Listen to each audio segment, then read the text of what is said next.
Il y a des plats qui ne goûtent pas seulement la nourriture, mais le souvenir.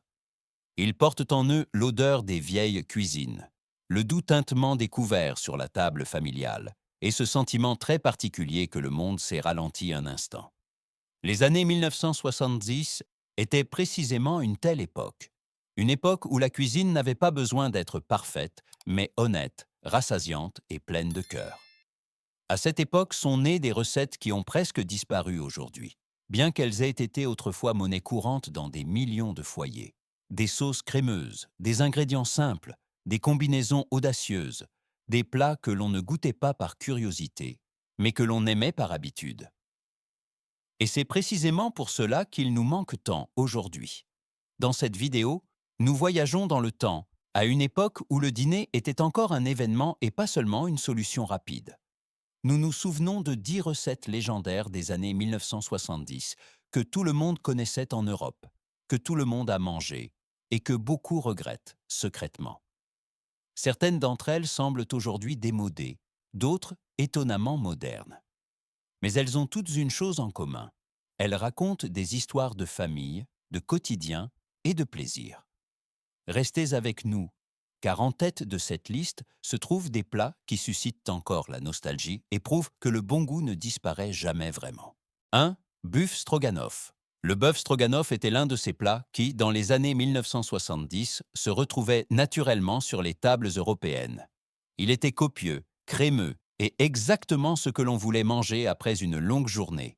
De tendres lamelles de bœuf, rapidement saisies pour rester juteuses, rencontraient une sauce riche à base de bouillon, d'oignons et de champignons, sublimée par une généreuse cuillerée de crème aigre. La préparation était simple mais efficace. D'abord, la viande était dorée dans du beurre et mise de côté. Ensuite, les oignons et les champignons étaient cuits dans la même casserole jusqu'à ce qu'ils développent tout leur arôme. La farine assurait la liaison, le bouillon la profondeur, une touche de sauce Worcestershire l'assaisonnement. À la fin, la viande retournait dans la poêle avant que la sauce ne reçoive sa crémosité caractéristique avec la crème fraîche. Servi sur des nouilles aux œufs ou du riz, le bœuf stroganoff n'était pas un plat de luxe, mais une cuisine honnête et réconfortante. Un plat qui apportait de la chaleur, rassasiait et est encore aujourd'hui l'incarnation de la cuisine conviviale des années 1970. C'est pourquoi il mérite amplement sa première place sur cette liste. 2. Poulet à la King. Le poulet à la King faisait partie des plats des années 1970 que l'on associe immédiatement à la chaleur familiale et au sentiment de sécurité. Ce n'était pas un plat extravagant, mais un plat qui apparaissait régulièrement sur de nombreuses tables européennes, parce qu'il était rassasiant, crémeux et toujours bon. Rien que l'odeur de la sauce mijotant doucement suffisait à attirer toute la famille dans la cuisine. La préparation suivait un processus simple, presque apaisant. Les poivrons verts et les champignons étaient sautés dans du beurre jusqu'à ce qu'ils soient tendres et libèrent leur arôme. Ensuite, la farine servait de liant avant que le lait et le bouillon de poulet ne soient incorporés lentement jusqu'à obtenir une sauce lisse et crémeuse. La viande de poulet cuite était ajoutée en dernier, complétée par des pimientos, qui donnèrent de la couleur et un doux contraste au plat. Le poulet à la King était généralement servi sur du pain grillé croustillant ou du riz léger. C'était exactement le genre de plat qui ne cherchait pas à surprendre, mais à réconforter. Un plat qui reflétait parfaitement l'esprit des années 1970, pratique, copieux et plein de nostalgie. 3. Boulettes de viande suédoise. Les boulettes de viande suédoises, Swedish meatballs, étaient dans les années 1970 bien plus qu'un simple plat. Elles étaient un sentiment de chez soi. Dans de nombreux foyers européens, elles représentaient la chaleur, la satiété et cette convivialité particulière que l'on trouve rarement aujourd'hui. De petites boulettes de viande juteuses dans une sauce crémeuse et épicée, simple mais inoubliable. La pâte à base de viande hachée de bœuf et de porc était mélangée avec de la chapelure, des oignons et des épices comme le piment de la Jamaïque et la muscade, puis façonnée en petites boules et dorée. Parallèlement, une sauce veloutée à base de bouillon, de crème et d'un peu de farine était préparée, ce qui conférait aux boulettes de viande leur profondeur inimitable.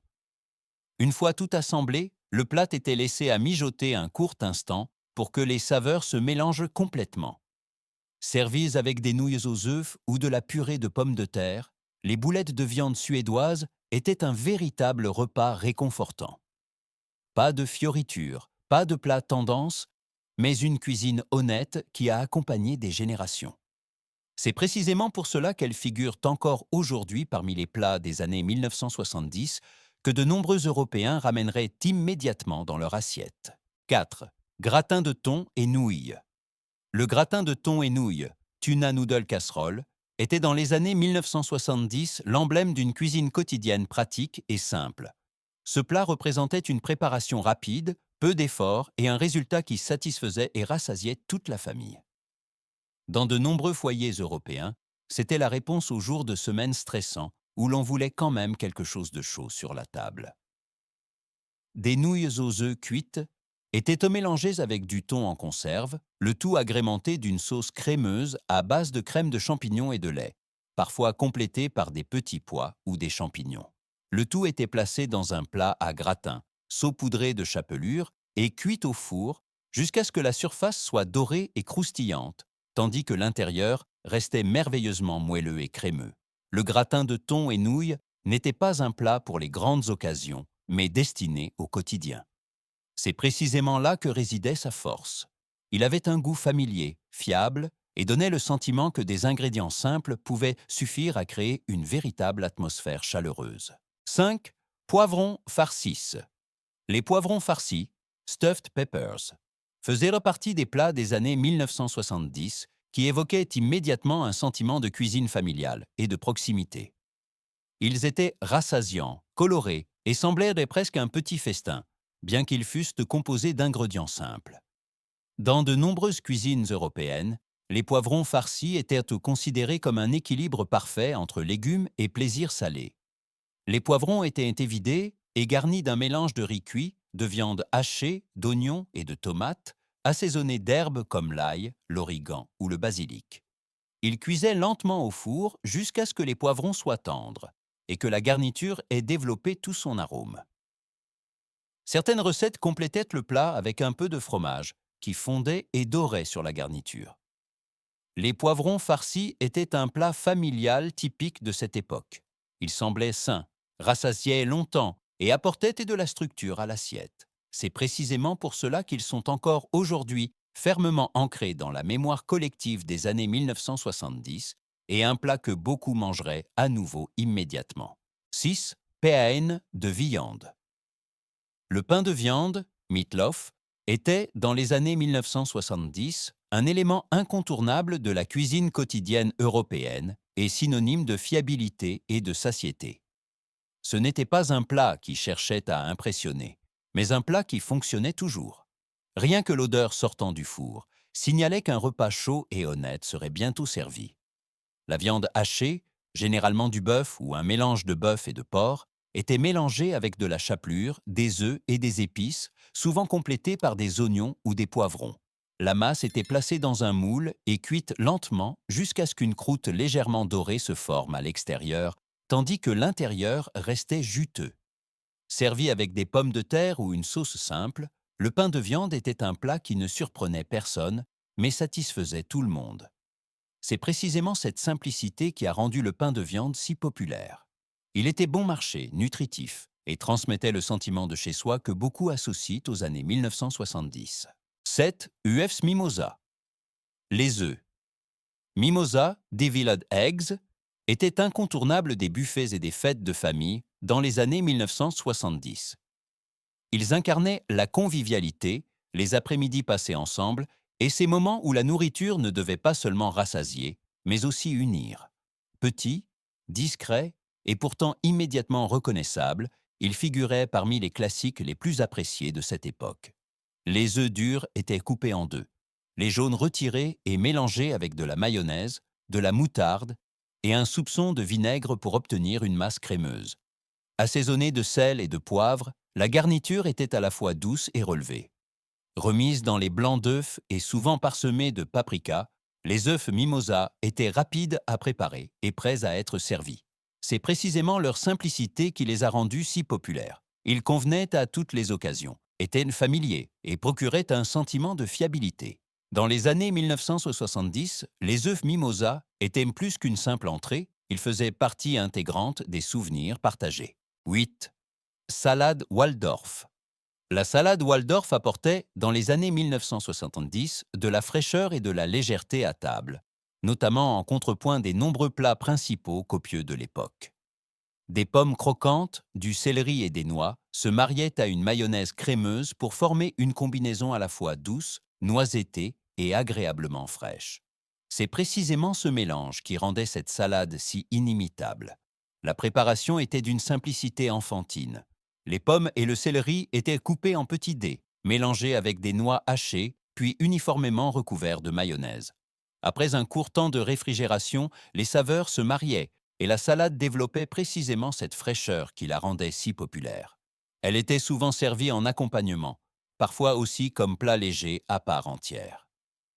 La salade Waldorf représentait une époque où même les salades simples avaient du caractère. Elle semblait élégante sans être compliquée et est restée dans la mémoire de beaucoup comme un goût typique des années 1970.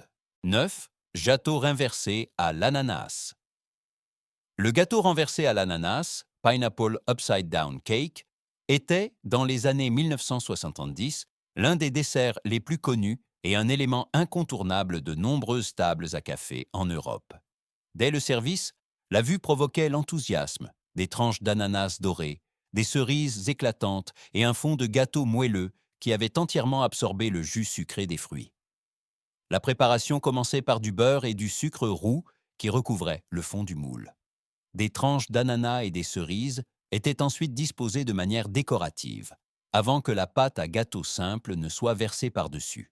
Après la cuisson venait le moment décisif, le démoulage du gâteau, révélant la face fruitée caramélisée et conférant au dessert son caractère inimitable. Ce gâteau était plus que simplement sucré, c'était un petit spectacle. Il alliait simplicité et nostalgie, et est encore aujourd'hui emblématique des desserts des années 1970 qui n'étaient pas compliqués, mais pleins de charme. 10. Salade ambroisie. La salade ambroisie, Ambrosia salade, était, dans les années 1970, la touche sucrée finale de nombreux repas de famille et un incontournable des fêtes et rassemblements. Elle semblait ludique, colorée et exactement comme on imagine les desserts de cette époque. Des fruits en conserve comme des oranges, des ananas et des cerises étaient bien mélangés avec de la crème fouettée, auxquels s'ajoutaient des mini marshmallows et souvent un peu de noix de coco râpée, ce qui conférait à l'ensemble une texture douce et crémeuse. La préparation était incompliquée, et c'est précisément ce qui faisait son attrait. Tout était mélangé délicatement, puis bien réfrigéré, afin que les saveurs puissent se marier. La salade ambroisie était légère, sucrée et jamais trop lourde, parfaite comme contrepoint aux plats principaux copieux des années 1970. Ce dessert représente encore aujourd'hui une époque où le plaisir n'avait pas besoin d'être parfait, mais devait apporter de la joie. La salade ambroisie est peut-être inhabituelle du point de vue actuel, mais c'est précisément pourquoi elle porte tant de nostalgie en elle et mérite sa place sur cette liste. Lorsque nous repensons aujourd'hui à ces plats des années 1970, nous nous souvenons non seulement de recettes, mais de tout un mode de vie. C'était une époque où manger était plus qu'une simple alimentation. On cuisinait pour la famille, pour les amis, pour des soirées partagées où les conversations étaient plus importantes que la perfection. Ces plats étaient simples, parfois inhabituels, mais toujours honnêtes. Beaucoup de ces recettes ont disparu des cuisines modernes, supplantées par les tendances, les solutions rapides et les nouvelles règles alimentaires. Pourtant, leur saveur perdure dans les souvenirs.